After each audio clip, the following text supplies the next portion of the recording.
how to fix scanner not working on Windows 10 or 11. So if the scanner is not working on Windows 10 or 11, it could be many reasons over here. The first is physical connection itself. So you want to make sure to just check the cables properly. Also try to replace your cable to see if that actually helps to solve the problem. After you've done that, you're sure it is not a physical connection issue. Now we can simply move on to our settings on our computer.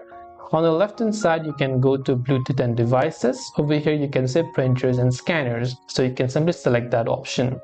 Now here you might automatically see it. If you don't see it, you can click on the add device section and just try to add your printer or scanner, whatever it is, manually in this case. Now you can just click on add manually button right here to select the printer by name and try to find them. If you still don't find them, we are going to troubleshoot some stuff, so just click on the troubleshoot button that you can find here.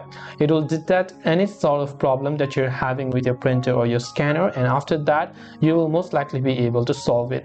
You can also try to just check for some of the Windows updates to see if you have any sort of updates, because most of the time updating your Windows will also help you solve the problem.